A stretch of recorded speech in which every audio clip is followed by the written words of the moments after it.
इस कहानी की शुरुआत वहां से होती है जब पूरा शहर मॉन्स्टर्स के आतंक से घिरा हुआ था। लेकिन एक था जो उनका सामना कर रहा था, इसलिए नहीं कि वो सबको बचाना चाहता है, वो बस अपनी ताकत को साबित करना चाहता है। हारुयोशी, जिसने आयाकाशी टेक्निक को मास्टर किया, जिससे वो आयाकाशी मॉन्स्टर्स को हरा के उन्हें अपना गुलाम बना सकता है, उसने सब मॉन्स्टर्स को मारने के लिए पूरा शहर तबाह कर दिया। हारुयोशी का मानना है कि अगर तुम ताकतवर हो तो तुम्हारी खुशी तुमसे कोई छीन नहीं सकता। लेकिन इंसानी जात को समझने में उससे थोड़ी चूक हो गई। लोगों ने चालाकी से हारुयोशी को उसके ही पसंदीदा स्टूडेंट के हाथों मरवा दिया। अब इसमें गलती किसकी थी? क्या उस लड़की की या उसे मजबूर करने वाले उन लोगों की? गलती यहाँ हारुयोशी की थी, जो वो चालाकी समझ नहीं पाया। लेकिन मरने से पहले उसने कसम खाई कि वो फिर से जन्म लेगा और इस दुनिया में जो उसने गलती की वो उसे फिर नहीं दोहराएगा। अब इसके बाद हम एक लाइब्रेरी का सीन देखते हैं, जहाँ पे एक जादूगर एक बच्चे का मैजिक माना टेस्ट कर रहा था। लेकिन पता चलता है कि इस बच्चे के अंदर तो मैजिक है ही नहीं। इस दुनिया में ऐसे केसेस बहुत ही कम होते हैं जब कोई बच्चा बिना मैजिक के ही पैदा हो जाए। ये वही हारुयोशी है जिसका फिर से जन्म हुआ है साइका के रूप में, और ये जादूगर उसके फादर हैं। साथ ही उसके दो भाई लुफ्टी और ग्ले भी हैं। ग्ले को ये जानकर बहुत ही खुशी होती है कि साइका के पास कोई मैजिक नहीं है, पर ये लोग इस बात से अनजान हैं कि भले ही साइका के पास मैजिक नहीं है, पर उसके पास हर किसी की तरह कर्स एनर्जी है। मैं बता दूं कि अब जिस दुनिया में साइका का पुनर्जन्म हुआ है, वहाँ जादू और मॉन्स्टर्स दोनों एग्जिस्ट करते हैं। पर साइका की माँ, जो यहाँ की नौकरानी थी, वो भी बिना मैजिक के पैदा हुई थी। शायद यही वजह है कि साइका भी बिना मैजिक के पैदा हुआ है। लेकिन वो आज भी पत्तों पे मंत्र लिखकर उन्हें कौवों या चूहों में बदल सकता है। अब तभी उसका बदमाश भाई ग्ले उसे परेशान करने वहाँ आ जाता है। वो उसका कॉलर पकड़कर उसे पीटने ही वाला था, तब साइका के कौवे उस पर हमला कर देते हैं। तब लूटिया उसे बचाता है। आज साइका 7 साल का हो चुका है, लेकिन वो नौकरानी का बेटा है तो कोई सेलिब्रेट नहीं करता और उसे भी फर्क नहीं पड़ता। वो तो बस जितना हो सके इस दुनिया के बारे में जानना चाहता है। इस दुनिया में कागज बहुत महंगे हैं, तो साइका खुद कागज बनाता है ताकि वो अपने टेलिस्मेंट बना सके, जिससे वो अपनी पिछली दुनिया के आयाकाशीस को समन कर सकता है। तभी उसके डोर पर उनकी मेड ईफा आती है, जो कि उसकी जैकेट उसे देने आई थी, जो उसको झाड़ियों में पड़ी मिली थी। साइका समझ जाता है ये काम जरूर ग्ले का ही होगा। तभी ग्ले उनको परेशान करने फिर वहाँ आ जाता है। वो साइका को याद दिलाकर उसे परेशान करने की कोशिश करता है कि उसके पास कोई मैजिक नहीं है। वो बताता है कि वो लोडेनिया मैजिक एकेडमी जाने वाला है, जहाँ से महान महान जादूगर पढ़ के निकलते हैं। अब साइका का भी वहाँ जाने का मन करने लगता है। तभी उनके फादर ग्ले को मैजिक प्रैक्टिस के लिए वहाँ से लेकर जाते हैं। इस बार साइका भी उनके साथ चलने को पूछता है। लुफ्टी के पास विंड एलिमेंट है और ग्ले के पास फायर एलिमेंट, लेकिन वो विंड का भी यूज कर सकता है, जिससे उन्हें सामने रखे पत्थरों पर निशाना लगाना था। अब साइका को चिढ़ाने के लिए ग्ले साइका को भी ट्राई करने को कहता है। साइका ने सोच लिया था कि वो इस दुनिया में अपनी पावर्स को किसी के सामने नहीं आने देगा, लेकिन अब ग्ले उसको मजबूर कर रहा है, तो वो अपनी ताकत का छोटा सा एक नमूना दिखा ही देता है, जो देखकर सब वहाँ हैरान हो गए थे। साइका ने ये नीली आग धरती में पाए जाने वाले एलिमेंट्स को मिलाकर बनाई थी, जिसको हम मैजिक तो नहीं पर जुत्सु जरूर कह सकते हैं। पर ग्ले तो यकीन करने को राजी ही नहीं था। उसे लग रहा था कि उसका मैजिक थोड़ा बहुत छड़ी में रह गया होगा। पर उनके फादर ब्लेज उन्हें बताते हैं कि कुछ केसेस में नॉन मैजिक यूजर भी आगे जाके मैजिक करना सीख लेते हैं। अब साइका अपने फादर से बोलता है कि वो भी उनसे मैजिक सीखना चाहता है, पर वो उसे मना कर देते हैं क्योंकि वो बिना माना के पैदा हुआ था। लेकिन उसकी इच्छा शक्ति को देखकर वो उसके लिए टीचर रख लेते हैं। पर साइका माना नहीं था। वो छिपकर अपने भाइयों को ट्रेनिंग करते देखता था। अब इसी तरह कुछ साल बीत जाते हैं। एक रात साइका अपने टेलिस्मेंट को टेस्ट करते हुए एक फॉक्स शिकिगामी को समन करता है, जो आते ही साइका से चिपक जाती है। इसका नाम यूकी है, जो कि इससे पहले अडल्ट फॉक्स वुमेन थी, पर इस दुनिया में आने से उसकी एज कम हो गई है। शायद ये साइका की स्पिरिचुअल एनर्जी की वजह से हुआ है। खैर, अब वो उसे वापस जाने को बोलता है, क्योंकि वो तो बस टेलिस्मेंट को टेस्ट कर रहा था। पर वो अपना साइज छोटा कर साइका के सिर में छिप जाती है, क्योंकि वो वहाँ रहकर बोर हो चुकी है। इसीलिए वो वापस नहीं जाना चाहती। साइका भी उसकी बात मान लेता है, बस उसे सबसे छिपकर रहना होगा। तभी हम ग्ले को ईफा को डांटते हुए देखते हैं। क्योंकि ईफा ने उसके कपड़े भिगा दिए थे। पर अब ईफा को देख उसकी नीयत खराब होने लगती है। वो उसे रात को उसके कमरे में आने को कहता है। तब साइका बीच में आके उसे रोकता है, जिससे ग्ले को गुस्सा आ जाता है और वो साइका पर पंच मारता है। लेकिन साइका उसे बड़े आराम से रोक लेता है। तो ग्ले भी अपनी इज्जत की कदर करते हुए वहाँ से भाग जाता है। अब जब साइका वहाँ से जा ही रहा था तो ईफा साइका पर भरोसा कर उसे एक घायल मॉन्स्टर को दिखाती है। वो साइका से मदद चाहती थी इसको ठीक करने में। साइका उसे दूसरी तरफ देखने को कहता है और वो उस मॉन्स्टर का एक बाल निकाल कर अपने टैलिस्मैन से उसे हील कर देता है। ईफा नहीं जानती थी कि साइका हीलिंग मैजिक भी जानता है, पर साइका बोलता है कि वो भी कुछ कम नहीं है। वो देख लेती है जो कोई नहीं देख पाता। ईफा खिसिया के हंसकर बात बदलने की कोशिश करती है, पर साइका समझ चुका था कि ईफा स्पिरिट एलिमेंटल्स को देख सकती है और उसी से उसने साइका की जैकेट ढूंढी थी। यहाँ तक कि वो इन्हें कंट्रोल भी कर सकती है। नहीं, ये कहना ठीक नहीं होगा। वो उसके चिल्लाने पर भाग जाते हैं। साइका लंबे वक्त से ऐसे ही किसी को ढूंढ रहा था जो उसके लिए एलिमेंटल्स को कंट्रोल कर सके। वो ईफा को अपना एक फायर एलिमेंटल देता है और इसे कंट्रोल करने को कहता है, पर वो उसकी बात सुनती नहीं है, लेकिन उसके चिल्लाने पर भाग जाती है। साइका को ये देख बहुत ही खुशी होती है, लेकिन एलिमेंटल्स को कंट्रोल करने के लिए ईफा अभी बहुत ही कमजोर है, तो साइका को उसे तैयार करना होगा। अब साइका उसे हर दिन ट्रेनिंग देने लगता है और इसी तरह कई साल बीत जाते हैं और साइका 12 साल का हो जाता है। लेकिन फर्क किसको पड़ता है? तभी एक मेड चिल्लाते हुए सबको बताती है कि उनकी तरफ एक बहुत बड़ा मॉन्स्टर बढ़ रहा है। उसी पल उनका पूरा घर हिलने लगता है। ग्ले तो डर के कहीं छिप जाता है। वो एक बहुत बड़ा मट मॉन्स्टर था जो ईफा और एक मेड पर हमला कर देता है, लेकिन साइका का फायर एलिमेंटल उन्हें बचा लेता है। यानी अब वो ईफा की बात मानने लगा है। अब साइका उसको अपनी तरफ लाकर उसे पॉइजन ओनी फ्लेम से ढेर कर देता है, जो देख किसी को भी अपनी आंखों पर भरोसा ही नहीं होता। ये कारनामा साइका का उसके फादर भी देख लेते हैं। इसके बाद आज पहली बार साइका को घर में स्पेशल ट्रीट किया जा रहा था और ये बात ग्ले को पसंद नहीं आती, पर साइका की बहादुरी को देख आज उसके फादर उसे एक इनाम देना चाहते हैं। तो साइका बोलता है कि इतने सालों से उसने अपने दम पर मैजिक सीखकर उसने अपने आप को तैयार किया है, तो वो चाहता है कि उसका ये टैलेंट एम्पायर के फायदे में यूज हो। इसीलिए वो भी अपने भाई की तरह लोडेनिया मैजिक एकेडमी में पढ़ना चाहता है। ग्ले का मुंह बन जाता है। ब्लेज भी उसकी ख्वाहिश को मान लेते हैं, क्योंकि उन्होंने खुद भी देखा था कि साइका कितनी मेहनत करता था। पर साइका एक चीज और चाहता था कि ईफा भी उसके साथ जाए। ईफा भी हैरान हो गई थी। उसके फादर उसे मना कर देते हैं, क्योंकि ईफा भी बिना मैजिक के पैदा हुई थी। लेकिन साइका उनसे कुछ वक्त मांगता है और वो ईफा को उसके फायर एलिमेंटल से जितना बड़ा हो सके उतना बड़ा फायर ब्लास्ट करने को कहता है। ईफा कॉन्फिडेंट तो नहीं थी, लेकिन वो भी साइका के साथ जाना चाहती थी। तो जैसा साइका ने उसे समझाया, वो उससे भी ताकतवर फायर ब्लास्ट कर देती है। वो मिड रैंक का हमला था जो सबको वहाँ हैरान कर देता है। ब्लेज भी अब मान जाते हैं, पर ग्लेज के सख्त खिलाफ था, क्योंकि उनके परिवार में दो बेटे एक जैसा काम नहीं कर सकते हैं। इस बात को तो ब्लेज भी मानते थे। इसीलिए वो ब्लेज को मिलिट्री में भर्ती कर रहे हैं, क्योंकि बीते साल उसने अपने आप को बेहतर करने में बिल्कुल मेहनत नहीं की। या तो वो आवाराओं के साथ घूमता देखा जाता, नहीं तो अपनी तलवार के साथ खेल के समय बर्बाद करता। अब ग्ले से बर्दाश्त नहीं होता।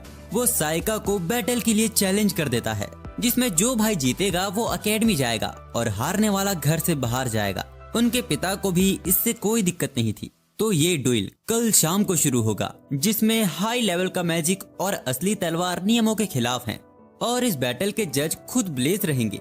अब जब साइका कल की तैयारी कर रहा था, तब उसके रूम में लुफ्टी आता है। वो देर से ही सही, वो साइका को बर्थडे विश करने आया था। साथ ही वो उसके लिए तोहफा भी लाया था। उस तोहफे में साइका के लिए एक ग्लास पेन था, क्योंकि वो पढ़ाई में बहुत मेहनत करता है। वो आज साइका से माफी मांगने भी आया था, क्योंकि वो उसका अच्छा बड़ा भाई नहीं बन पाया। वो कभी समझ ही नहीं पाया कि वो अपने छोटे भाई से बात ही क्या करे, पर उसे खुशी है कि वो उनके बिना भी ताकतवर हो गया है। इसीलिए वो कल के बैटल के लिए साइका को ग्ले पर थोड़ी नरमी दिखाने को कहता है। अब इसके कुछ देर बाद जब साइका अपने भाई के दिए पेन को निहार ही रहा था, तब एक तेज हवा का झोंका उनके कमरे में आता है। बाहर ग्ले खड़ा था, जो साइका से तुरंत लड़ना चाहता है। उसे बैटल के रूल्स पसंद नहीं आए, तो अब वो दोनों तब तक लड़ेंगे जब तक एक बेहोश या हार नहीं मान लेता। ग्ले बहुत ही गुस्से में था, क्योंकि उसे लगता है कि साइका की वो बस किस्मत थी। जो वो मॉन्स्टर पहाड़ों के नीचे आ गया और साइका ने उस वक्त उसे हरा दिया। वो साइका को आग के भंवर में फंसा देता है, लेकिन एक खरोच ग्ले हर तरह का मैजिक ट्राई करता है, पर कोई भी हमला साइका के बैरियर को तोड़ नहीं पाता।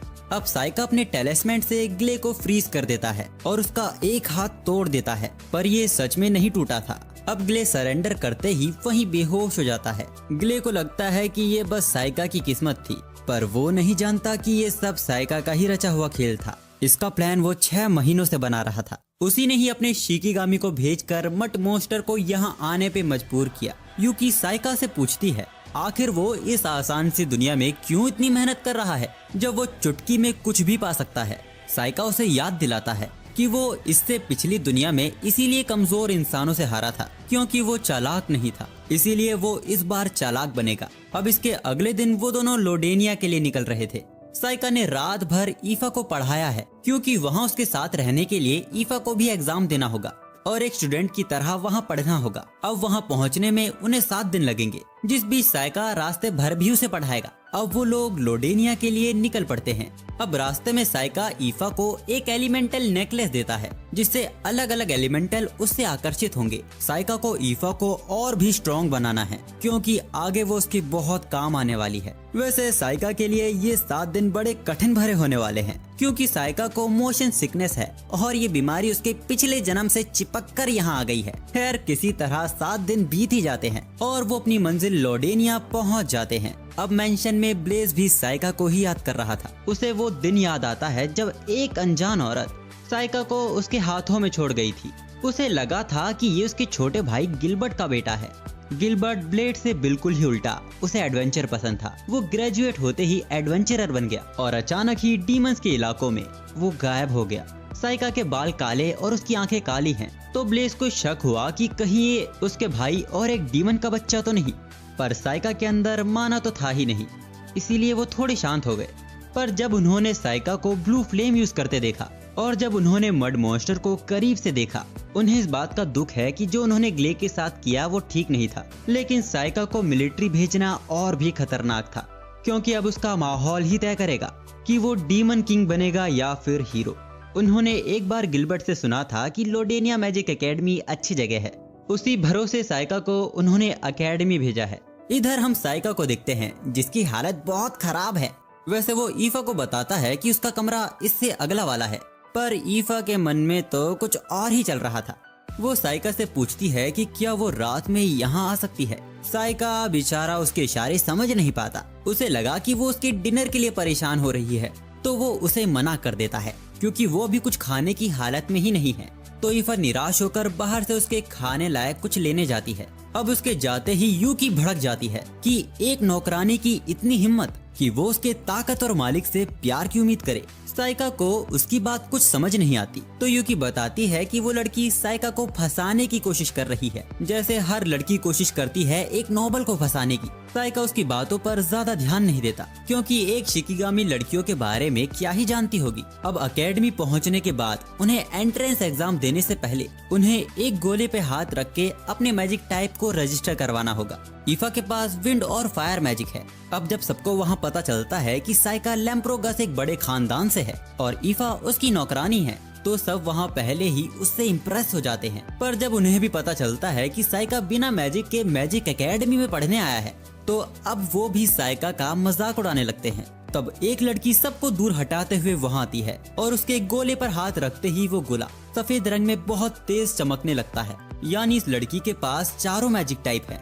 जो कि बहुत रेयर होता है। साइका को भी उसे देखकर कुछ एहसास हुआ था। वो अचानक ही उसको थैंक यू बोल देता है, जिस पर वो लड़की भड़क जाती है क्योंकि आज पहली बार ही दोनों ने एक दूसरे को देखा है। वो अब साइका को बुरा भला कहने लगती है, पर साइका बस उसे निहारे जा रहा था क्योंकि इसकी शक्ल उसकी पिछली दुनिया की फेवरेट स्टूडेंट जिसने उसको मारा था उससे मैच करती है। खैर एंट्रेंस एग्जाम शुरू होता है और खत्म भी हो जाता है। ईफा बहुत ही डरी हुई थी क्योंकि उसका एग्जाम अच्छा नहीं गया था, लेकिन अच्छा स्कोर करने के लिए अभी प्रैक्टिकल एग्जाम भी बाकी है।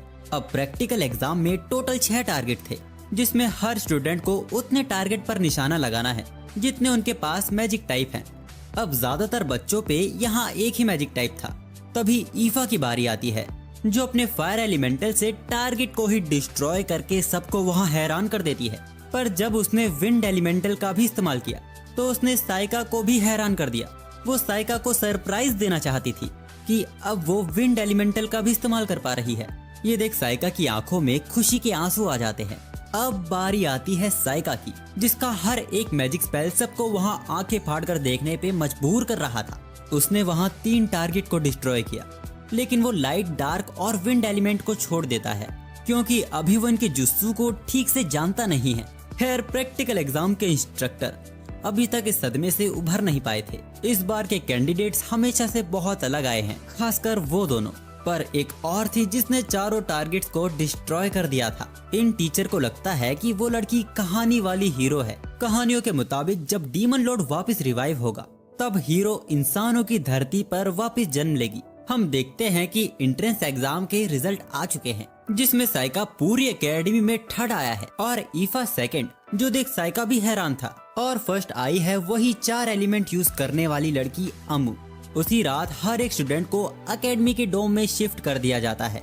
ईफा को ये बात अच्छी नहीं लगती कि लड़के और लड़कियों के डोम अलग अलग हैं। तभी साइका को पास से कुछ अजीब महसूस होता है। वहाँ कई सारे डार्क एलिमेंट्स हवा में तैर रहे थे। वो देखते हैं कि यहाँ किसी ने टेलीपोर्टेशन मैजिक सर्कल बनाया हुआ है, यानी कोई बड़ा खतरा एकेडमी के सिर पर मंडरा रहा है। साइका ईफा को इससे दूर रखने के लिए इस मैटर को एकेडमी के ऊपर ही छोड़ देने को कहता है, लेकिन यहाँ नजर बनाए रखने के लिए वो अपने कुछ टेलिस्मेंट यही छोड़ जाता है। अब एकेडमी के अंदर एंट्रेंस सेरेमनी शुरू होती है, जहाँ अमू अपनी स्पीच दे रही थी। तभी कुछ मॉन्स्टर्स वहाँ हमला कर देते हैं। वो शायद यहाँ किसी को ढूंढ रहे थे। वहाँ पूरी सेरेमनी में भगदड़ मच जाती है। एकेडमी के टीचर इन मॉन्स्टर्स को रोकने की पूरी कोशिश कर रहे थे, लेकिन उनके एक भी स्पेल का उन पर कोई असर नहीं होता। अब एक मॉन्स्टर एक टीचर को खत्म करने वाला था। साइका अपने टेलिस्मेंट से उसको रोकने ही वाला था, लेकिन उससे पहले अमू उन्हें बचा लेती है और अपने विंड मैजिक से सबको भागने का मौका देती है। साइका को इन मॉन्स्टर्स में कुछ गड़बड़ लग रही थी। जब वो अपने शिकिगामी से देखता है तो मैजिक सर्कल के पास कोई और ही मॉन्स्टर इन्हें कास्ट कर रहा था। अब ईफा का ध्यान भटकते ही अपने टेलिस्मेंट से वो वहाँ से गायब हो जाता है और पोएम गाते हुए उसी मॉन्स्टर के पास पहुँच जाता है। वो मॉन्स्टर साइका को बच्चा समझकर यहाँ से भाग जाने को बोलता है, पर साइका तो खेलने के मूड में था, तो वो मॉन्स्टर भी अपने कुछ मॉन्स्टर साइका को मारने को भेज देता है, जिनमें से वो 2 को मारकर एक को कैद कर देता है। तो अब वो मॉन्स्टर अपने टेलीपोर्टेशन मैजिक से कई सारी तलवारों को समन करता है और साइका के टेलिस्मेंट को जलाकर वो अपनी तलवार से उसे घायल कर देता है। फिर डार्क टेलीपोर्टेशन से वो साइका के पीछे टेलीपोर्ट होकर उसके एक हाथ को काट देता है। किसी तरह साइका उससे उसके यहाँ आने की वजह पूछता है, क्योंकि वो समझ गया था कि ये मॉन्स्टर उन मॉन्स्टर्स की आंखों से किसी को ढूंढ रहा था। उसे साइका इंटरेस्टिंग लगा, तो वो उसे बता देता है कि वो यहाँ हीरो को ढूंढने आया है। अब से करीब 12 साल पहले हुई भविष्यवाणी के सच होने से पहले, हीरो के ताकतवर होने से पहले वो उसे मार देगा। वो कुछ लाल बाल वाली लड़की की बात कर रहा था, तो साइका समझ जाता है कि ये अमू की बात कर रहा है और वो साइका को फंसाकर उसकी गर्दन काट देता है। जब उसे लगने ही लगा था कि वो जीत गया है, तभी वो साइका को अपनी ही तलवार पर पोएम गुनगुनाते हुए देखता है। वैसे जिस पोएम को साइका गा रहा है वो उसके पिछली दुनिया के मास्टर ने लिखी थी, जिनको साइका ने खुद ही मारा था। वो मॉन्स्टर साइका को फिर से मारता है, लेकिन इस बार भी उसे कुछ नहीं होता। वो किसी तरह बार बार रिवाइव हो रहा था। अब साइका भी उसे पानी के भंवर में फंसा देता है, लेकिन वो टेलीपोर्ट होकर उसके ऊपर से हमला कर देता है। साइका भी उस पर अपना शिकिगामी छोड़ देता है, लेकिन वो फिर टेलीपोर्ट होकर अपने हाथ को साइका के आर पार कर देता है और यही उसकी सबसे बड़ी भूल थी। साइका उसके हाथ को पकड़कर उसकी बॉडी पर बहुत बड़ा ब्लास्ट करता है और अब हमें पता चलता है कि साइका इतने वक्त से अपनी चोटों को टेलिस्मेंट से रिप्लेस कर रहा था, लेकिन वो मॉन्स्टर फिर सरवाइव कर जाता है और उसे लगता है कि साइका के पत्ते अब खत्म हो गए हैं। तो साइका उसे सरप्राइज कर देता है और अपने शिकिगामी मिसूची को समन करता है। ये देख उस मॉन्स्टर की फट जाती है, क्योंकि ऐसा ड्रैगन तो उसने डीमन किंग के पास भी नहीं देखा। अब साइका मिसुची को उसके ऊपर छोड़ देता है। मिसुची उसे खा जाता है, लेकिन अब वापस आने की जगह वो भागने की कोशिश करता है। शायद ये साइका की वीक बॉडी की वजह से हो रहा है। जैसे तैसे वो अपने टेलिस्मेंट से उसे वापस भेज देता है और अब हमें यूकी से पता चलता है कि साइका लड़ाई में 3-4 बार जानबूझ के मरा था ताकि वो अपनी टेक्निक हितोगाता को टेस्ट कर सके। इसके बाद जब वो अकेडमी पहुंचता है तो उसे पता चलता है कि सारे मॉन्स्टर्स को अमू ने अकेले ही हरा दिया है। तो अब साइका फैसला करता है कि वो अमू से दोस्ती करेगा ताकि रहकर अपनी ताकत को छिपा सके। इसमें आखिर में शायद अमू मारी भी जाएगी, इसका उसे दुख भी होगा, लेकिन वो उसमें भी खुशी ढूंढने की कोशिश करेगा। पर खुशी तो वो तब ढूंढेगा ना जब अमू उसे भाव देगी। जब भी वो उससे बात करने जाता वो उसे डांट देती है। साइका ने अपनी पिछली जिंदगी स्ट्रॉन्ग बनने में ही निकाल दी, तो उसे पता ही नहीं है कि दोस्त बनाते कैसे हैं। वैसे उस हादसे को बीते 1 महीना हो चुका है और इस बीच किसी भी मॉन्स्टर ने वापस अकेडमी पर हमला नहीं किया। अब जब वो दोनों अपनी क्लास में वापस जा रहे थे तभी हरे कलर का काढ़ा जैसा कुछ उनके ऊपर गिरने वाला था, पर साइका टेलिस्मेंट से टेलीपोर्ट होकर दोनों को बचा लेता है। ये गलती से उनके इंस्ट्रक्टर कोडेल से गिर गया था। वो बताते हैं कि ये कैटलिस्ट है जो कि डीमन के खून से बना है और वो इसे अपनी रिसर्च में यूज कर रहे हैं। अब क्लास में हमको पता चलता है कि अगले हफ्ते अकेडमी की एनिवर्सरी आने वाली है, तो एग्जाम में हाई स्कोर करने वाली अमू और ईफा को चुना जाता है सेरेमनी में हिस्सा लेने के लिए, जिसमें उन्हें न्यू स्टूडेंट के रोस्टर को लेकर लोडेलियन फॉरेस्ट से होते हुए टेम्पल में रखना होगा। लोडेनिया वही फॉरेस्ट है जहाँ साइका की लड़ाई उस मॉन्स्टर से हुई थी और वहीं वो मैजिक सर्कल भी था। साइका को इसमें कुछ गड़बड़ लगती है। वो पूरी क्लास के सामने खड़ा होकर ईफा को इससे पीछे हटने को कहता है ताकि वो अमू के साथ जा सके। ईफा भी उसका कहना मान लेती है। अब क्लास के बाद वो ईफा से माफी भी मांग लेता है, लेकिन अब ईफा को लगने लगा था कि साइका अमू को पसंद करता है। साइका कहता है कि वो उसे बस अपना दोस्त बनाना चाहता है क्योंकि वो ताकतवर है। तो ईफा बोलती है कि वो भी ताकतवर बन सकती है। एलिमेंटल अब उससे और भी अट्रैक्ट होते हैं और उसका कहना भी मानते हैं। अब उसे समझाने के लिए साइका उसे एक ऐसे व्यक्ति को इमेजिन करने को कहता है जो बहुत ताकतवर है, हर कोई उसकी इज्जत करता है, साथ ही उससे डरते भी हैं। वो व्यक्ति अमू बनने वाली है। अब सेरेमनी का दिन भी आ जाता है। वो रोस्टर को लेकर जंगल में चले जाते हैं। रास्ते में अमू साइका से पूछती है आखिर वो उसके पीछे क्यों पड़ा है जबकि उसके पास इतनी खूबसूरत नौकरानी है। क्या अब उसका उससे मन भर गया है?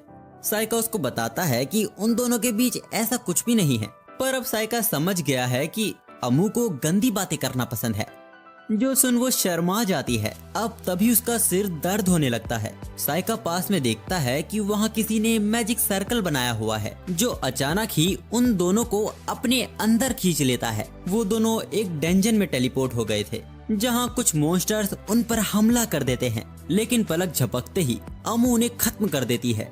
लेकिन एक हॉब अंधेरे में छिपा हुआ था जो अब अमू को मारने ही वाला था, पर साइका वुडन जुस्सू से उसके सिर को कुचल देता है। अब वो दोनों बाहर निकलने का रास्ता ढूंढने लगते हैं। डंजन में बहुत ही अंधेरा था, तो साइका अपने टेलिस्मेंट से वहां रोशनी कर देता है, जो देख अमू इम्प्रेस हो जाती है। अब रास्ते भर साइका डंजन की छत पर टेलिस्मेंट बिछाते हुए चल रहा था ताकि उसकी शिकिगामी भी उनकी लोकेशन का पता लगा सके। तभी कई सारे मॉन्स्टर्स उनकी तरफ आने लगते हैं। उनमें से एक का अमू हाथ काट देती है, पर वो अपने दूसरे हाथ से अमू को बहुत दूर फेंक देता है, जिसके बाद वो उठ भी नहीं पा रही थी। साइका तुरंत वुडन जुस्सू से कई सारे मॉन्स्टर्स को मारते हुए उसको प्रोटेक्ट करने उसके सामने खड़ा हो जाता है। अब अमू के बेहोश होते ही साइका जाइंट सेंटिपीड को समन करता है जो एक ही बार में सबको खत्म कर देता है। अब अमू को होश आते ही वो देखती है कि साइका ने सबको खत्म कर दिया है और उसने उसकी चोटों को भी ठीक कर दिया है, लेकिन अभी भी अमू के सिर का दर्द गया नहीं था, यानी जरूर किसी ने अमू को कर्स कर दिया है। तो साइका वहाँ एक बैरियर क्रिएट कर देता है जिसके अंदर वो कर्स काम नहीं करेगा। अमू बताती है कि उसका सिर दर्द तब शुरू हुआ था जब वो अकेडमी में पहली बार आई थी, लेकिन उसे नहीं लगता कि उसके ऊपर किसी ने कर्स किया है क्योंकि उसकी बॉडी पर कोई निशान नहीं है। तो साइका उसे बताता है कि कुछ जगह ऐसी भी होती है जहाँ वो खुद नहीं देख सकती। अमू अपने शरीर को ढकने लगती है। साइका उसे कहता है कि वो दिखाने को नहीं कह रहा, पर लेकिन अमू चाहती है कि वो देखे क्योंकि ये जरूरी है। अब अमू साइका का मुंह दूसरी तरफ करवा के अपने सारे कपड़े उतार देती है, लेकिन उन्हें फिर भी कोई निशान नहीं मिलता और वो पूरे वक्त बैरियर के अंदर भी नहीं रह सकते। तो साइका अमू के कर्स को टेलिस्मेंट पर शिफ्ट कर देता है। उसकी ऐसी अलग अलग टेक्निक को देखकर अमू भी कंफ्यूज हो जाती है कि साइका का कौन सा मैजिक टाइप है। खैर अब वो फिर से ईफा और उसके बारे में बात करने लगती है, जैसे कि क्या उसने कभी उसे किस नहीं किया या उसके साथ कुछ उल्टा सीधा कभी नहीं किया। साइका उसको फिर समझाता है कि वो दोनों एक फैमिली की तरह हैं। अमू को ये मजाक लग रहा था तो साइका उसे बता देता है कि वो एक नौकरानी का बेटा है, इसीलिए परिवार में उसकी कोई अहमियत नहीं है। इकलौती ईफा ही है जो उसे समझती है। लेकिन सच तो ये है कि साइका इस बार किसी पर भी भरोसा नहीं करेगा। अमू कहती है कि वो भी उसकी तरह अकेली है। अमू की माँ गिल्ड ओनर है और उसके फादर एक एडवेंचरर। अमू को बचपन से ही लड़ना पसंद था, फर्क नहीं पड़ता कि सामने मॉन्स्टर है या ह्यूमन, वो बचपन से ही अलग थी। एक एडवेंचर के दौरान उसकी पार्टी के कई लोग मारे गए। जब सब डरे हुए थे, परेशान थे, तब अमू मुस्कुराते हुए उन्हें एक और एडवेंचर पे चलने को कहती है। वो वक्त था जब लोगों ने उससे डरना शुरू कर दिया, इसीलिए वो यहाँ आई है और ताकतवर बनने, ताकि एक वक्त पर उसके लिए लड़ाई भी बोरिंग हो जाए। साइका को नहीं लगता कि अमू अजीब है, वो तो नॉर्मल है और उसे गंदी बातें करना पसंद है। ये सुनकर वो उसके मुंह पर घूसा मार देती है। अब वो सभी मॉन्स्टर्स को मारते हुए डंजन बॉस के रूम तक पहुंच जाते हैं, जो कि एक नागराज था। उनके अंदर कदम रखते ही वो होश में आ जाता है। साइका उस पर लकड़ी से हमला करता है, जिसका उसके ऊपर कोई असर नहीं होता, उल्टा वो उसके ऊपर एसिड का हमला करता है, जिससे साइका बार बार बचा था। अब साइका उसके मुंह में एक रॉड फंसा देता है। फिर अमू अपनी तलवार को उसके सिर में घुसा के उसे खत्म कर देती है, जिसके बाद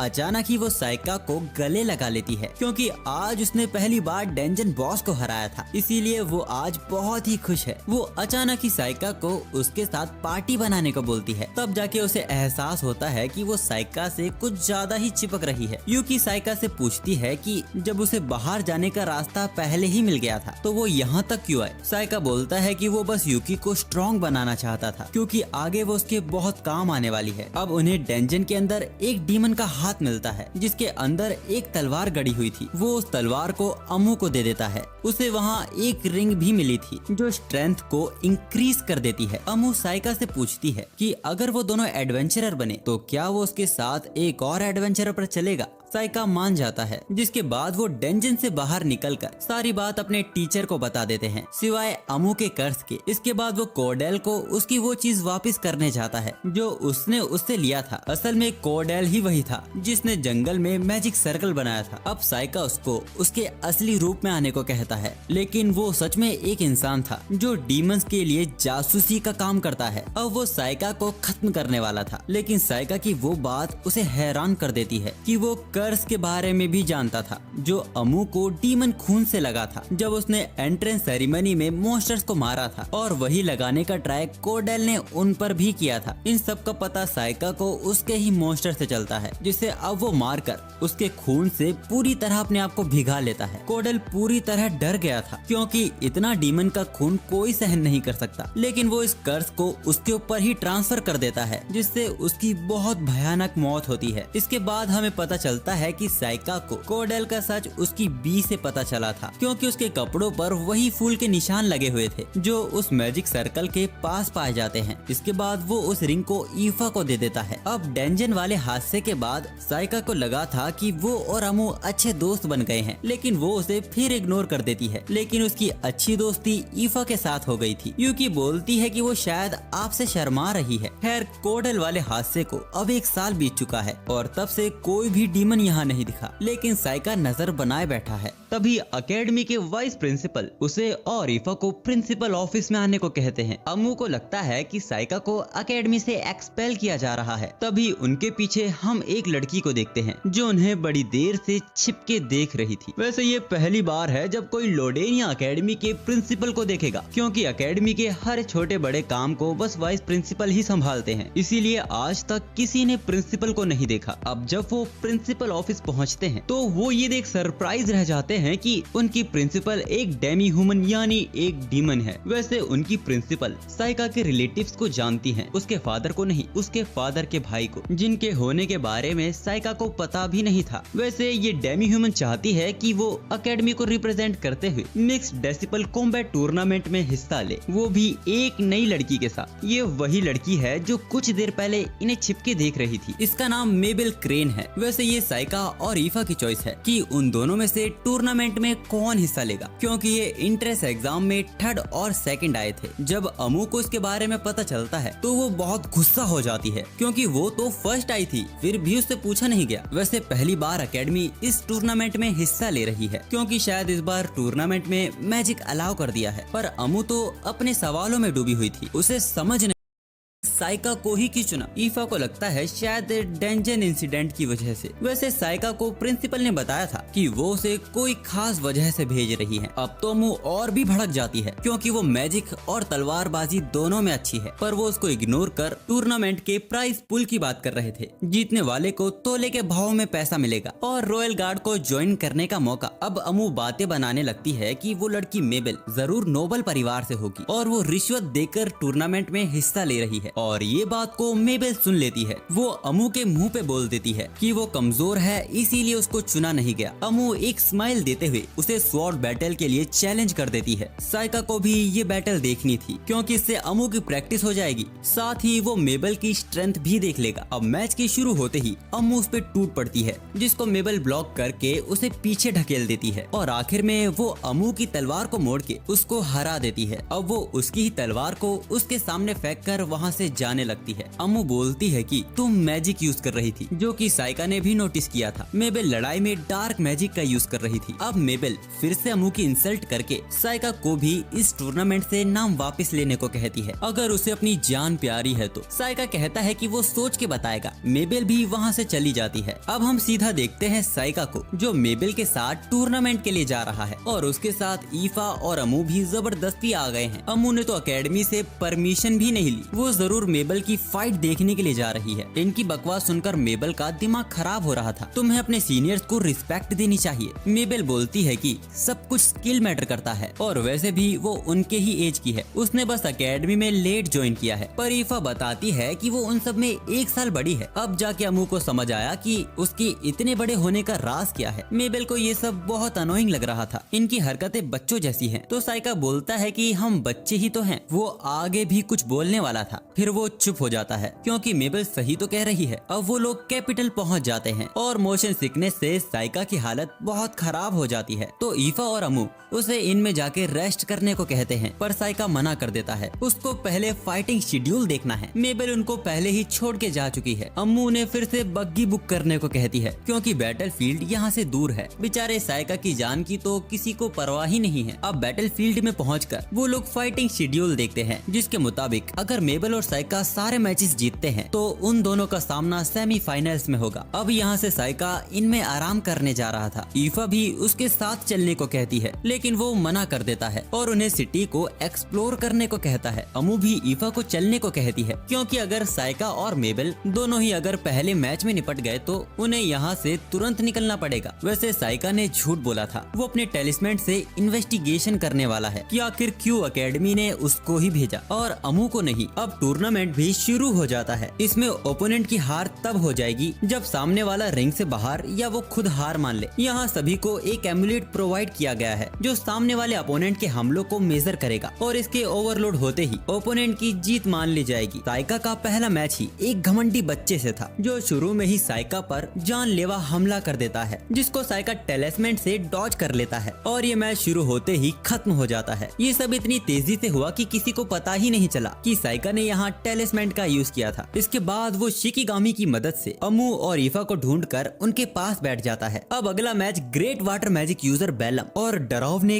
काइल के बीच में था। बेलम उसके सामने अपनी बॉडी से काबू खो देता है और काइल बिना कोई झिझक के उसे खत्म कर देता है। ये करते हुए उसकी बॉडी एक बार भी डगमगाई नहीं थी और लोगों ने भी इसे इस तरह एंजॉय किया। शायद इस दुनिया में किसी की मौत की कोई कीमत नहीं है। काइल के पास बियर एविल आई है। जो भी उसकी आंखों की चपेट में आता है वो डर से वहीं जम जाता है। अब इससे अगला मैच फिर से साइका और एक गोलम यूजर के बीच में था। उसने अपने गोलम को एंटी मैजिक प्रोटेक्ट बनाया था, पर साइका अपने शिकिगामी तमायाकी को समन करता है, जो सेकंड से भी कम वक्त में उसके टुकड़े कर देता है और साइका बचकर निकल जाता है। बचकर इसलिए क्योंकि टूर्नामेंट में समनर्स अलाउ नहीं है और अगर साइका यहाँ पकड़ा जाता तो उसे टूर्नामेंट से बाहर निकाल दिया जाता। वैसे काइल की फाइट देखने के बाद ईफा बहुत डर गई है। वो नहीं चाहती कि साइका अब बैटल को कंटिन्यू रखे, पर साइका उसको यकीन दिलाता है कि वो सिंगल पीस में वापस आ जाएगा। वैसे अमू से पूछती है कि अगर वो टूर्नामेंट जीता तो क्या वो रॉयल गार्ड्स ज्वाइन करेगा। साइका मना कर देता है, पर जब वो उससे इस सवाल की वजह पूछता है तो अमू शर्माने लगती है। ये लोग साइका के लिए बेवजह परेशान हो रहे हैं, क्योंकि साइका के लिए ये टूर्नामेंट जीतना एक पप्पी के साथ खेलने जैसा है। अब टूर्नामेंट का अगला मैच शुरू होता है, जो कि मेबल का ही है। वो भी अब तक के अपने सारे मैचेस जीतते हुए आ रही है। उसका ये मैच पावरफुल अर्थ मेज के साथ था। मैच के शुरू होते ही वो बड़े पत्थरों से मेबल पर हमला करता है, जिनको मेबल काट देती है। अब वो अपनी छोटी सुइयों को निकालती है, जो देख वो जादूगर पत्थरों की दीवार खड़ी कर देता है, लेकिन उसकी सुइयां उन पत्थरों को भी तोड़ देती है। यहाँ पे मेबल ग्रेविटी मैजिक का यूज कर रही है, पर वो ऐसा तब करती है जब वो सुइयों को फेंक देती है, जिससे वो भारी होकर बहुत ताकतवर हो जाते हैं। अब वो उस जादूगर की छड़ी को तोड़कर उसे सरेंडर करने पे मजबूर कर देती है। लेकिन जब टूर्नामेंट में मेबल की जीत को घोषित किया जा रहा था तो उसे हीरो बताया जा रहा था। ईफामू हैरान हो जाते हैं कि साइका इसके बारे में नहीं जानता कि मेबल को सेकंड हीरो कहा जाता है, क्योंकि वो वही वेपन यूज करती है जो हीरो यूज करती थी। अब रात के वक्त हम एक लड़के को देखते हैं जो अपने पिजन से किसी को संकेत भेजने की कोशिश कर रहा था, लेकिन साइका अपने शिकिगामी से उसे पकड़ लेता है। साइका को शक है कि ये डीमंस का जासूस है, पर वो अनजान बनकर वहाँ से जाने की कोशिश करता है। लेकिन 2 कदम आगे जाते ही वो साइका पर हमला करने वापस पीछे मुड़ता है, पर साइका उसको वाइंडिंग बाइंड से पकड़ लेता है और अब उसे सब कुछ बकने को बोलता है। वो कहता है कि वो मर जाएगा पर कुछ भी नहीं बताएगा, तो साइका भी उससे कोई जबरदस्ती नहीं करता। वो अपने शिकिगामी सातोरी को समन करता है, जो किसी का भी मन पढ़ सकता है। हमको पता चलता है कि इसको फेल नाम के किसी बंदे ने भेजा है ताकि वो मेबल क्रेन यानी हीरो पे नजर रख सके। इन्हें लगता है कि मेबल वही भविष्यवाणी वाली हीरो है, क्योंकि वो एक लड़की है और उसके बाल भी लाल है। और उनका यकीन इतना पक्का इसीलिए है क्योंकि उनके भेजे हुए जासूस और डीमन अकेडमी से ही गायब हुए थे। अब सातोरी का इतना अच्छा काम देखकर साइका उसे इनाम के तौर पे इस आदमी को खाने की परमिशन उसे दे देता है। अब उसे खाने के बाद वो साइका का ही मन पड़ने लगता है, जो देख साइका को गुस्सा आ जाता है। सातोरी की भी फट जाती है, वो चुप वहाँ से निकल जाता है। अब साइका उस मैसेज को पढ़ने की कोशिश करता है, लेकिन वो कुछ अलग ही लैंग्वेज में लिखा हुआ था, तो वो उसे जला देता है। वैसे भी वो अकेडमी वालों का प्लान समझ चुका है। वो मेबल को सबके सामने हीरो दिखाना चाहते हैं ताकि वो अमू यानी ट्रू हीरो को डीमन से छिपा सके। और वैसे भी साइका ने डीमन और जासूस को मार दिया था, इसीलिए डीमंस को असली हीरो का पता ही नहीं है। पर ये सोचने वाली बात है, आखिर मेबल इन सब में राजी क्यों है। साइका का अगला अपोनेंट नेक्रोमैनर यूजर है, जिसको वो मैच के शुरू होते ही हरा देता है। मेबल भी वहाँ अपना मैच जीत गई थी, यानी अब वो दोनों एक दूसरे के सामने खड़े हैं सेमीफाइनल्स में। मेबल उसको फिर धमकाती है मैच से वापस अपना नाम लेने को, वरना वो उसे मैच में मार देगी। साइका बोलता है कि लोगों ने पैसे दिए हैं टिकट के, वो नाराज हो जाएंगे। यहाँ राइनस और काइल का सेमीफाइनल शुरू हो गया है। राइनस उन खास लोगों में से है जिनके पास चारों एलिमेंट है, और अब मैच के शुरू होते ही हमें पता चलता है कि राइनस के पास लाइट एलिमेंट भी है, जिससे वो अपनी बॉडी को पूरी तरह कवर कर लेता है। इससे काइल की आंखों का उस पर कोई असर नहीं होगा, पर काइल के कदम अब भी नहीं रुकते। राइनस उसके ऊपर हर तरह का मैजिक यूज करता है, पर किसी एक का भी उस पर कोई असर नहीं होता। यहाँ पे असल में काइल ने अपनी बॉडी को ग्रेविटी मैजिक से कवर कर लिया है, इसीलिए उसके ऊपर कोई भी हमले का असर नहीं हो रहा। अब राइनस परेशान होकर अपनी तलवार से ही हमला करने जाता है, पर काइल उसकी शैडो को पकड़ लेता है, जिससे वो एक जगह ही थम जाता है। और काइल उसको बस मारने ही वाला था, पर उससे पहले जज उसकी जीत को घोषित कर देते हैं और राइनस की जान बच जाती है। अब कल का आखिरी दिन है इस टूर्नामेंट का। यूकी साइका से पूछती है कि वो कल के मैच को हारेगा या फिर जीतेगा। साइका जवाब दिए बिना ही सोने की कोशिश करता है, तो यूकी उससे चिपक जाती है। तभी उसे अपने शिकिगामी से पता चलता है कि ऊपर से हमला होने वाला है। साइका यूकी को लेके तुरंत दूर हट जाता है। वो मेबल थी, वो यहाँ साइका को मारने आई है। वो दोनों लड़ते हुए खिड़की से नीचे गिर जाते हैं। वो साइका पर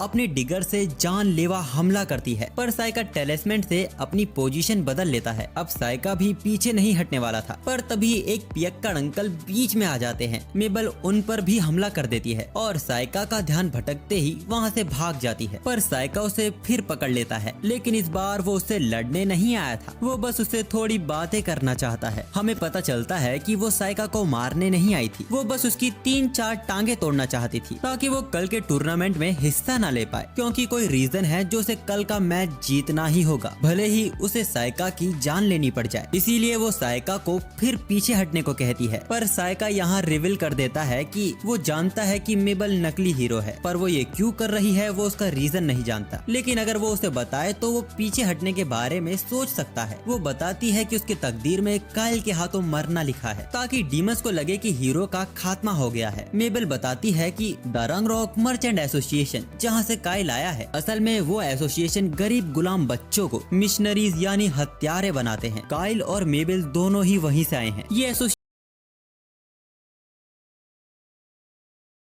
बनाने के लिए उसके ब्रेन को पूरा खोलकर उसके ऊपर मैजिक किया था, जिससे उन्हें ताकतवर इमोशनलेस हत्यारा मिला। इस एसोसिएशन ने 4 बच्चों को एक ही ग्रुप में रखा, लेकिन उनमें से एक ही मिशनरी बनता जो बाकी 3 को मार देता। काइल ने सबको मार दिया, लेकिन लास्ट मोमेंट पर मेबल को बचा लिया जाता है और उसको कहीं बेच दिया जाता है, सिर्फ आज के लिए, ताकि काइल उसे मार कर पूरे टूर्नामेंट में फेमस हो जाए। काइल ने जिन लोगों को मारा था उनमें से एक मेबल का भाई भी था, जिसका बदला वो काइल को मार के लेना चाहती है, पर साइका समझ गया था कि काइल ही उसका भाई है और ये बाल भी मेबल ने डाई किए हुए हैं। अब साइका सब कुछ जान ही चुका था, तो मेबल उसे उस वादे के बारे में भी बता देती है जो काइल ने उससे मिशनरी बनने से पहले लिया था। उसकी इच्छा थी कि कभी अगर वो न रहे तो मेबल उसे आजाद कर दे। तो अब साइका ने फैसला कर लिया है कि फाइनल्स में वो काइल से लड़ेगा। मेबल को इसके लिए मरने की जरूरत नहीं है, उसका भाई भी चाहता होगा कि मेबल अपनी जिंदगी जिए। साइका कहता है कि वो उसके साथ एकेडमी वापस जाएगी, वहाँ उसके होते हुए उसे कोई हाथ नहीं लगा सकता। मेबल साइका की बात मान लेती है, पर कल के मैच में वो पीछे नहीं हटेगी। अब अगले दिन का सेमीफाइनल टूर्नामेंट शुरू होता है। इस बार मेबल अपना असली हथियार लेकर आई थी। अब मैच के शुरू होते ही मेबल सामने से गायब हो जाती है और साइका के पीछे से हमला करती है, जिसको साइका डॉज कर लेता है। वो अपनी कुल्हाड़ी से साइका को काट देती है, पर वो टेलिस्मैन से अपने आप को रिप्लेस कर लेता है और वाइप से पकड़कर उसके हथियार को टेलिस्मैन से भारी कर देता है और अब मरकरी मेटल से उसको जकड़कर उसके ही हथियार को उसकी ही गर्दन पर रख इस मैच को जीत जाता है। और अब अगला और फाइनल मैच था साइका और काइल के बीच। तो इससे पिछले पार्ट में हमने देखा अमू नाम की हीरो का जन्म हुआ है डीमन किंग को मारने के लिए, जिसके पीछे रहकर साइका अपनी असलियत छिपा रहा है। लेकिन बहुत जल्द कहानी में एंट्री होती है फेक हीरो की, जिसने ये झूठ का पर्दा एक मकसद से पहना है। वो अपने भाई को आजाद करना चाहती है, लेकिन साइका ने फैसला किया है कि वो उसके भाई को बचाएगा। और आखिर में आमना सामना होता है काइल और साइका का। यहाँ साइका को देख काइल थोड़ा हैरान था, क्योंकि यहाँ उसकी जगह मेबल को होना चाहिए था, क्योंकि मेबल को मारना ही उसका मिशन है। साइका उसे एक तरह से हुक्म देता है कि जब वो ये इस मैच को हारेगा तो वो अपनी छोटी बहन से माफी मांगेगा। अब मैच के शुरू होते ही काइल अपनी इविल आई का यूज करता है, लेकिन उससे पहले ही साइका पूरे मैदान के अंदर लाल धुआं फैला देता है। वो नहीं चाहता कि कोई भी इनके बीच का मैच देखे। पहले तो साइका काइल पर यूं ही नॉर्मल अटैक कर रहा था, लेकिन जब उनसे काम नहीं बनता तो वो अपने शिकिगामी ओशियोनी को समन करता है, जो काइल को पटक देता है। साइका देखता है कि अब तो काइल के ऊपर कर्स फैलने लगा है। वो तुरंत उसे एक बैरियर में कवर कर लेता है, जिसके अंदर उस कर्स का असर नहीं होना चाहिए, लेकिन अब वो वापस से फैलने लगता है। साइका कुछ करने की कोशिश करता, तभी काइल उसका हाथ पकड़कर उससे कुछ कहता है जो हमें नहीं बताया जाता, और यहीं पर काइल अपना दम तोड़ देता है। साइका बहुत परेशान हो चुका था। वो गुस्से में अपने सारे टेलिस्मैन्स को बाहर निकालता है। वो अपनी पिछली दुनिया में इतना ताकतवर था कि वो मरे में भी जान फूंक सकता है, और यहाँ भी वो वही करने जा रहा है। यूकी उसे रोकने की कोशिश करती है, वरना उसकी पावर सबके सामने आ जाएगी और वो पिछली दुनिया की तरह सबकी नजरों में आ जाएगा। साइका थम जाता है। टूर्नामेंट का विनर साइका रहा, जो अपना पैसा और मेडल लेके चला गया। मैच खत्म होने के बाद किसी को काइल की बॉडी मिली ही नहीं। साइका ने बताया कि उसके मैजिक की वजह से उसकी बॉडी पूरी तरह गायब हो गई, पर साइका ने उसे इज्जत से दफना दिया था। वो मेबल को बताता है कि काइल अपने आखिरी वक्त में उससे लीफ और क्लोवर के लिए माफी मांग रहा था। लीफ और क्लोवर मेबल का हेयर पिन था जो काइल से ही टूट गया था। इसके बाद मेबल की पूरी जिम्मेदारी साइका अपने ऊपर ले लेता है। साइका अमू और ईफा को भी सब कुछ बता देता है सिवाय फेक हीरो के। अचानक ही स्वॉर्ड फाइटिंग के लिए अमू मेबल को चैलेंज कर देती है। मेबल उसे मना कर देती है पर अम्मू उससे जबरदस्ती करने लगती है, जिसके बाद वो भी ग्रेविटी मैजिक का यूज करके मेबल को हरा देती है और खुद भी गिर जाती है और हंसते हुए बोलती है कि मैं भी डार्क मैजिक यूज कर सकती हूँ। और अपना हाथ मेबल की तरफ बढ़ाते हुए वो उसे उसकी प्रैक्टिस पार्टनर बनने को कहती है। मेबल मान जाती है और वो सब एकेडमी के लिए वापस निकल जाते हैं। साइका को ये भी समझ आ चुका था कि उसकी प्रिंसिपल ने उसे मेबल को बचाने के लिए ही भेजा था। एसोसिएशन ने मेबल को प्रिंसिपल को ही बेचा था ताकि वो उसे हीरो बनाकर उसे मरवा सके, जिससे एसोसिएशन का प्यादा काइल फेमस हो जाता। प्रिंसिपल को मेबल के लिए बुरा लगता था, इसीलिए साइका को उन्होंने मेबल के साथ भेजा था। और वो इतनी लंबी जिंदगी जी चुकी हैं कि वो सिर्फ देखकर ही परख सकती हैं कि कौन कितना ताकतवर है। आखिरी बार जबकि उन्हें अपनी एज याद है तब वो करीब 300 साल की थी। खैर, एकेडमी में मेबल का टीचर साइका है जिससे वो पढ़ना नहीं चाहती क्योंकि साइका बहुत ही स्ट्रिक्ट है। यहाँ मेबल ने अपने बालों के रंग को वापस पहले जैसा कर लिया है। मेबल ईफा से उसे बचाने की रिक्वेस्ट करती है पर ईफा के हिसाब से तो साइका उस पर नरमी दिखा रहा है, जिसको सुनकर उसे रोने का मन कर रहा था। वैसे समर हॉलीडेज शुरू होने वाले हैं और साइका को भी ड्रैगन्स की इन्वेस्टिगेशन के लिए किंगडम ऑफ एस्ट्रिया जाना है। ये काम साइका के फादर के लिए आया था, लेकिन वो अपने काम में थोड़े बिजी थे तो वो साइका को वहाँ भेज रहे हैं। अमू और मेबल भी उसके साथ जाना चाहती थी, लेकिन साइका उन्हें मना कर देता है क्योंकि छुट्टियों में उन्हें अपने परिवार से मिलना चाहिए। साइफा साथ चलने को ईफा से पूछता है, जिसके लिए वो तुरंत तैयार हो जाती है। तभी एक अमीर घराने का लड़का उनकी एकेडमी में घुसते हुए आता है और उनकी एकेडमी की पुरानी दीवारों की बुराई करने लगता है। ये सेसिलियो है, एस्टर किंगडम का राजकुमार, जिसकी बात साइका कर रहा था। खैर, वो यहाँ साइका से मिलने आया था, लेकिन वो ईफा को देख उसकी खूबसूरती में मोहित हो जाता है और वो सबके सामने तुरंत उसे प्रपोज कर देता है और उसे उसके हरीम को ज्वाइन करने को कहता है। माहौल वहाँ का ऑकवर्ड हो चुका था। ईफा उसे रिजेक्ट कर देती है क्योंकि वो साइका की नौकर है, लेकिन वो मुंह मांगी कीमत देकर ईफा को खरीदने को तैयार था। तभी सेलिलियो की एल्फ उसे रोकती है क्योंकि ये सही जगह नहीं है ये सब बातें करने के लिए। वो सब एक प्राइवेट रूम में प्रिंस साइका को बताते हैं कि बहुत समय से एस्ट्रिया के ड्रैगन्स इंसानों के साथ बहुत ही फ्रेंडली थे, यहाँ तक कि लड़ाइयों में भी उन्होंने उनकी मदद की है, लेकिन पिछले साल से वो अजीब बर्ताव कर रहे हैं। अब तक किसी इंसान की जान तो नहीं गई, लेकिन उन्होंने किसानों की फसलों को बर्बाद कर दिया है। साइका का एक बड़ा सवाल था, आखिर ड्रैगन्स उनके साथ रहते ही क्यों हैं? तो एक कहानी के मुताबिक रॉयल फैमिली की क्वीन ने ड्रैगन के अंडे को हैच करवाया था, पर इस बात में कितनी सच्चाई है ये कोई नहीं जानता। अब फिर से प्रिंस ईफा के साथ फ्लर्ट करने लगता है। अब जब साइका एकेडमी में वापस जा रहा था तब अमू और मेबल उसे झाड़ियों में खींच लेती हैं और अंदर जो भी हुआ वो सब बताने को कहती हैं। अब सारी बात सुनने के बाद उन्हें शक होने लगता है कि साइका कहीं ईफा को उसके हवाले करने तो नहीं सोच रहा। साइका मना कर देता है, लेकिन अगर ईफा खुद जाना चाहेगी तो वो रोकेगा नहीं। वो दोनों साइका को इसके बारे में ईफा से पूछने से सख्त मना कर देते हैं क्योंकि उसे बुरा लगेगा। इसके 2 दिन बाद वो लोग एस्ट्रिया के लिए निकल जाते हैं। ईफा साइका को बताती है कि प्रिंस ने ईफा को उसकी बग्गी में चलने को पूछा था, लेकिन ईफा मना करके यहाँ आ जाती है। ईफा को लगता है कि प्रिंस मजाक कर रहे थे, पर साइका सब जानता है। वो 9 दिन के सफर के बाद एस्ट्रिया पहुंचे थे। उनके नीचे उतरते ही एक बड़ा ड्रैगन उनके ऊपर हमला कर देता है। ईफा भी उससे बार बार बची थी। तभी एक लावा टाइगर बीच में आता है जो उस ड्रैगन को भगा देता है, लेकिन अब वो ईफा पर हमला करने की कोशिश कर रहा था। साइका एक कोल्ड क्रिस्टल से उसे पकड़ लेता है, लेकिन उसकी बॉडी इतनी गर्म थी कि वो क्रिस्टल भी पिघलने लगता है। अब जब वो साइका पर हमला करता तब एक चेन आके उसे रोक लेती है। असल में ये एक समनर का शिकिगामी है जिसे प्रिंस सेसिलियो ने रखा है ड्रैगन्स को काबू में रखने के लिए। पर जो जैक का बर्ताव उनके मेहमानों के साथ था वो उन्हें पसंद नहीं आता।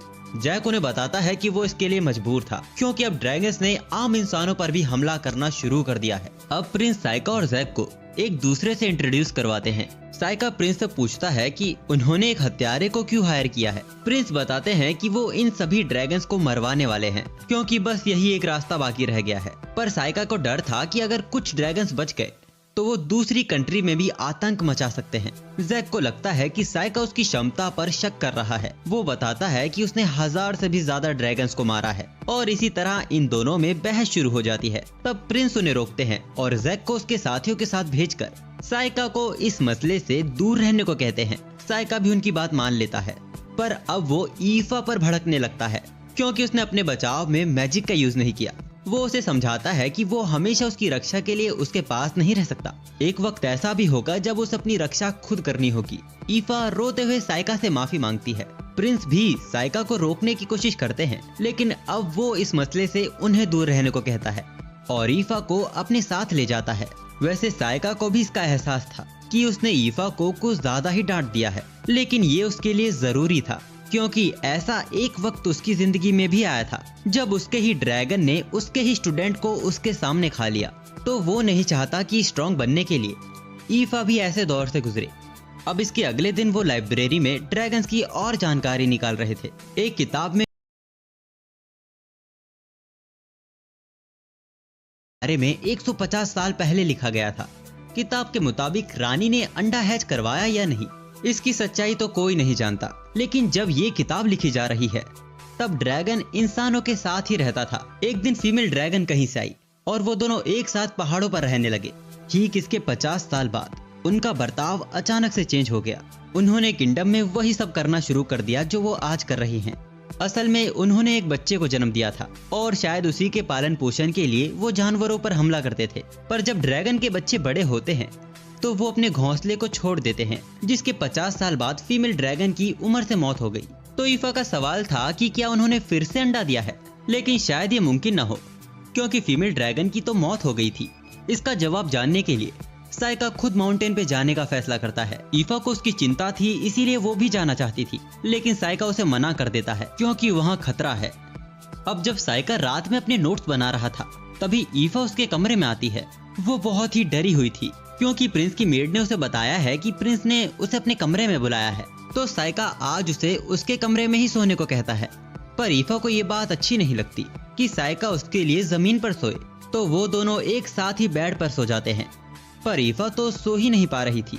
तभी अचानक ही साइका ईफा से प्रिंस के हरीम को ज्वाइन करने के बारे में पूछता है। ईफा ज्वाइन करने से मना कर देती है। साइका बोलता है कि तुम सच बोल सकती हो। ये सुनकर ईफा हैरान हो जाती है। उसे लगता है कि साइका कल की बात से अब भी नाराज है। वो वादा करती है कि वो और मेहनत करेगी और ताकतवर बनेगी।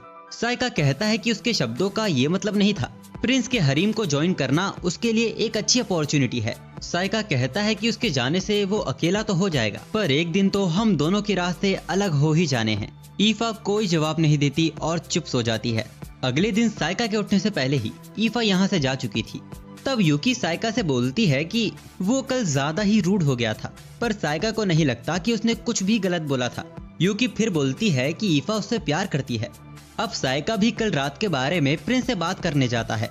प्रिंस उससे बस कुछ बातें करना चाहता था, लेकिन वो आई ही नहीं। साइका पूछता है कि प्रिंस ईफा को उसके हरीम में लाना ही क्यों चाहते हैं। असल में प्रिंस ईफा की खूबसूरती का कायल है और उसे इससे बिल्कुल भी फर्क नहीं पड़ता कि साइका और ईफा एक दूसरे के कितने करीब हैं। पर ऐसा रिश्ता तो उन दोनों के बीच था ही नहीं। तो प्रिंस उसे ईफा को उसको बेचने को कहते हैं। साइका साफ बोल देता है कि वो ईफा को उसे नहीं देगा, लेकिन अगर ईफा खुद आना चाहेगी तो वो रोकेगा भी नहीं। खैर वो प्रिंस को बताता है कि वो माउंटेन जा रहा है ड्रैगन से हो रही परेशानी के बारे में करीब से जानने के लिए। प्रिंस को इसमें एक मौका दिखता है। साइका को भी इसी बात का डर था। इसके बाद साइका माउंटेन की तरफ चला जाता है और जब ईफा महल में वापस जाती है तो प्रिंस की एल्फ उसे रोक लेती है और उसे अपने साथ ले जाती है। वो जानती थी कि ईफा के चारों तरफ एलिमेंटल घूम रहे हैं जिनको वो छिपा रही है, और वो ये इसीलिए जानती है क्योंकि ईफा एल्फ के वंश से है, जिसके बारे में ईफा खुद नहीं जानती थी। वो उसे प्रिंस के हरीम को ज्वाइन करने को कहती है क्योंकि जिसके साथ वो अभी रह रही है वो एक मॉन्स्टर है। ईफा को उसकी बात कुछ समझ नहीं आती, तो एल्फ बताती है कि डीमन से हमेशा एलिमेंटल दूर रहते हैं और यही वजह है कि एलिमेंटल साइका को अवॉइड करते हैं। ईफा को यकीन था कि साइका भले ही थोड़ा अलग है, पर है वो एक इंसान ही। आखिर वो साइका को बचपन से जानती है। तो एल्फ पूछती है कि क्या वो उसके पेरेंट्स के बारे में जानती है। अब ईफा साइका के फादर के बारे में तो जानती थी, लेकिन आज तक उसने साइका की माँ को नहीं देखा। तो वो एल्फ पूछती है कि वो किस यकीन से कह सकती है कि साइका की माँ डीमन नहीं हो सकती। अब ईफा भी सोच में पड़ जाती है। वो उसे उसके खतरनाक मास्टर को छोड़ देने को कह रहे। दूसरी तरफ हम साइका को देखते हैं, जो अपने सेंटीपीड से ड्रैगन के पास पहुंच गया था। ड्रैगन उसको देखते ही उस पर हमला कर देता है, पर साइका उसे एक जादुई जाल में कैद कर देता है। जिसके बाद वो घोंसले में देखता है तो वहाँ एक ड्रैगन का अंडा रखा था, पर फीमेल ड्रैगन तो मर चुकी थी। यानी ये ड्रैगन अंडा देने के लिए अपना जेंडर ही चेंज कर सकता है। अब साइका को सब समझ आ रहा था। वो अंडा हैच करवाने वाली कहानी भी सच थी। दूसरी तरफ हम उसी एल्फ को देखते हैं, जो ईफा को हरीम का टूर करवा रही थी और साथ ही उसे बताती है कि प्रिंस कितने अच्छे हैं, वो अपनी रानियों से कितना प्यार करते हैं। वो उसे प्रिंस की माँ के बारे में भी बताती है, जो दिल की बहुत अच्छी है। पर प्रिंस इस बात से चिंता में रहते हैं कि उनकी माँ के बाद उनको ही गद्दी संभालनी है। इसीलिए वो अपने आप को साबित करने के लिए ये ड्रैगन्स की परेशानी को जल्द खत्म करना चाहते हैं और साथ ही वो अपनी रानी को भी ढूंढ रहे हैं। तो एल्फ चाहती है कि ईफा इसमें उनका सपोर्ट करे। दूसरी तरफ हम साइका को देखते हैं, जो आग जलाकर अंडे को गर्म रखने की कोशिश कर रहा था, पर ये अंडे को हैच करने के लिए काफी नहीं था। इसीलिए मदद के लिए वो वापस महल जाने का सोचता है, पर वो ड्रैगन उसे जाने ही नहीं देता। दूसरी तरफ वो एल्फ ईफा को प्रिंस के पास ले जाती है, जहाँ प्रिंस कुछ लोगों के साथ खड़े थे। उनमें से एक ईफा को देखकर उसका रेट लगा देता है और दूसरा भी कागजात को कंफर्म कर देता है। ईफा बहुत ही डरी हुई थी, उसे समझ नहीं आ रहा था कि ये लोग आखिर कर क्या रहे हैं। हमें पता चलता है कि प्रिंस पैसे देकर साइका को बिना पता चले उसकी आजादी खरीद रहे हैं, जिसके लिए सिर्फ ईफा को इन दस्तखत पर साइन करना होगा। पर ईफा साइन करने को राजी नहीं थी, लेकिन प्रिंस भी पीछे नहीं हटने वाले थे। जब से उन्हें एल्फ से पता चला है कि साइका एक मॉन्स्टर है, वो उसे उसके साथ नहीं रहने देगा। पर ईफा अब भी जिद कर रही थी, तो प्रिंस के गार्ड भी प्रिंस के कहने पर उसे पकड़ लेते हैं। ईफा अपने एलिमेंटल से अपने आप को बचाने की कोशिश करती है, लेकिन वो एल्फ चारों तरफ एक ऐसा बैरियर क्रिएट कर देती है जिसके अंदर ईफा का कोई भी मैजिक काम नहीं करता। अब वो उसके अंगूठे पे खरोच मार के उससे जबरदस्ती सिग्नेचर करवाने की कोशिश करते हैं। तभी एक विशालकाय ड्रैगन वहां आ जाता है और उस एल्फ का बैरियर टूट जाता है। उसके ऊपर साइका बैठा हुआ था, लेकिन वो कुछ देख नहीं पाया। वो यहाँ किसी ऐसे को लेने आया है जो फायर मैजिक जानती हो। वो ईफा को उसके साथ आने को कहता है। ईफा भी भगी भगी उसकी तरफ जाने लगती है। एल्फ और प्रिंस उसे रोकने की कोशिश करते हैं, लेकिन वो कहती है कि वो उसे पसंद करती है और वो उसके साथ ही रहेगी। साइका उसे अपने साथ ड्रैगन पर उड़ा कर ले जाता है। ईफा रास्ते में उसे शुक्रिया अदा कहती है, पर वहाँ क्या हुआ साइका को तो कुछ पता ही नहीं था। इसके बाद वो दोनों ड्रैगन के अंडे के पास पहुँच जाते हैं। तभी वहाँ पे लावा टाइगर हमला कर देता है, जिसको साइका कोल्ड क्रिस्टल से रोक लेता है। इसको जैक ने भेजा था। शुरू से अंत तक जैक का प्लान इस अंडे को चुराने का ही था और ड्रैगन्स का लोगों पर हमला करने वाली बात भी झूठ थी। वो लावा टाइगर से उन पर हमला करवाता है, पर एक पानी का फव्वारा उन्हें दूर फेंक देता है। साइका भी हैरान हो गया था, क्योंकि ये हमला ईफा ने किया था। ईफा उनको आखिरी मौका देती है अपनी जान बचा के भागने की, पर इस बार वो अपने लावा टाइगर के साथ अपने चेलों को भी भेजता है। साइका व्हाइट फ्लेम से उस टाइगर को चूर कर देता है और अब ड्रैगन भी उनके सामने खड़ा हो गया था, जिसको देखकर जैक के चेले भागने लगते हैं, पर साइका किसी को भागने नहीं देता। जैक एक स्पेल पढ़ने की कोशिश करता है, पर ईफा उसकी किताब को ही जला देती है। ईफा का जादू देखकर साइका इम्प्रेस हो जाता है और उसे शाबाशी देता है। इसके बाद वो लोग जैक और उसके साथियों को प्रिंस के सामने ले जाते हैं और उनकी सारी सच्चाई उन्हें बता देते हैं। प्रिंस उन्हें कारागार में डलवा देते हैं और अब साइका प्रिंस को ड्रैगन्स के बर्ताव के पीछे की वजह और बताता है कि रानी की वो कहानी एकदम सच्ची है। इसलिए साइका प्रिंस से कहता है कि वो भी ड्रैगन के अंडे को हैच करवाने में उनकी मदद करे, ताकि ड्रैगन का बर्ताव इंसानों के लिए फिर से अच्छा हो जाए। पर प्रिंस चाहते थे कि साइका उसे मार दे, क्योंकि वो इस किंगडम का अगला राजा है, तो उसे अपने आप को साबित करना होगा। साइका ये करने से साफ इनकार कर देता है, तो प्रिंस गुस्से में साइका को बंदी बना लेते हैं और ईफा से कहते हैं कि अब वो आजाद है, वो एस्ट्रिया की नागरिक बनकर यहाँ रह सकती है। अब साइका को बहुत ही गुस्सा आ जाता है। अब तक वो इसीलिए चुप था ताकि इन दोनों की कंट्री के रिलेशन आपस में न बिगड़े, पर अब हद पार हो चुकी है। प्रिंस को सिर्फ ईफा चाहिए किसी भी हालात में। अब साइका प्रिंस को डांटना शुरू कर देता है। वो कहता है कि उन्हें बीवी और गद्दी की चिंता है, लेकिन ड्रैगन की प्रॉब्लम को उन्होंने एक बार भी खुद से सुलझाना नहीं सोचा और वो एक बच्चे को ईफा के हाथों कभी नहीं सौंपेगा। अब तो साइका की भी फटने लगती है कि कहीं वो कुछ ज्यादा तो नहीं बोल गया।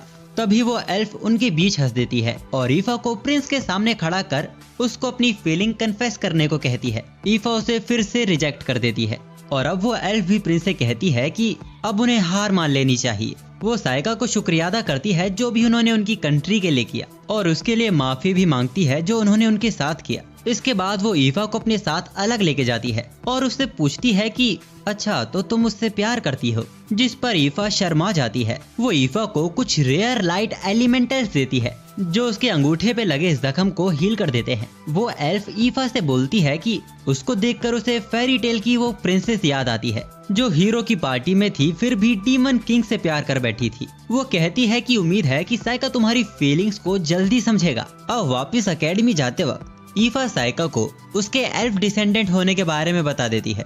वैसे वो साइका की माँ के बारे में भी पूछना चाहती थी लेकिन वो रुक जाती है। तभी अचानक ही साइका ईफा से पूछ लेता है जब उसे शादी करनी होगी तो वो अपने लिए कैसा लड़का चुनना चाहेगी। ईफा शर्माते हुए बोलती है कि उसे परवाह नहीं कि उसके पेरेंट्स कौन हैं, वो बस स्मार्ट, स्ट्रॉन्ग और दयालु होना चाहिए और जो उसके ना होने पर अकेला महसूस करे।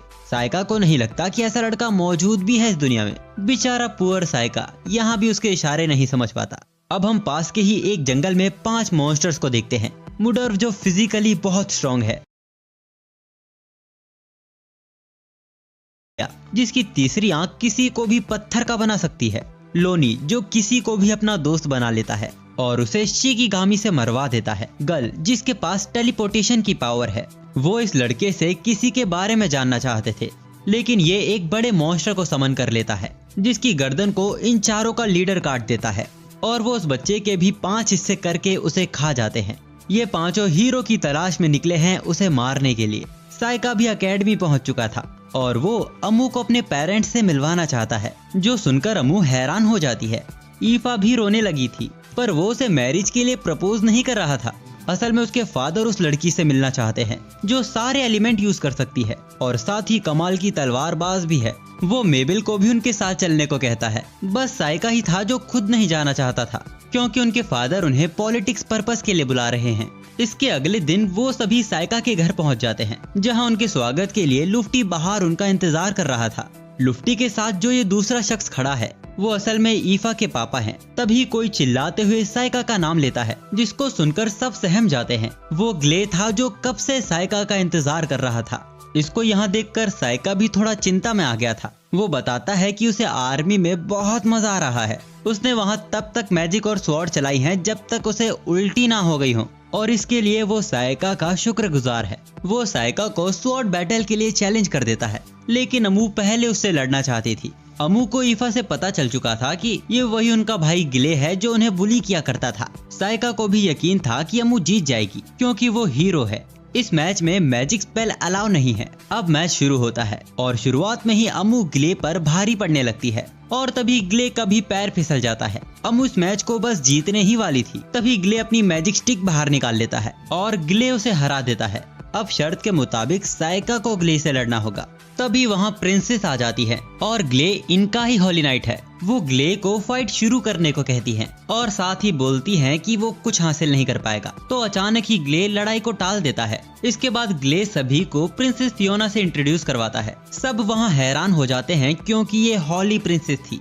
ये कोई टाइटल नहीं है, ये नाम उनको उनके जन्म के स्थान से मिला है। 15 साल पहले प्रिंसेस का जन्म टेम्पल की प्रिस्टिस के पेट से हुआ था और वो प्रिस्टिस राजा की पत्नी थी, इसीलिए उनका नाम हॉली नाइट पड़ा। वैसे साइका हॉली प्रिंसेस के कहने पर ही अम्मू को यहाँ लेकर आया है क्योंकि उसकी काबिलियत उन्हें कहानियों की हीरो की याद दिला देती है।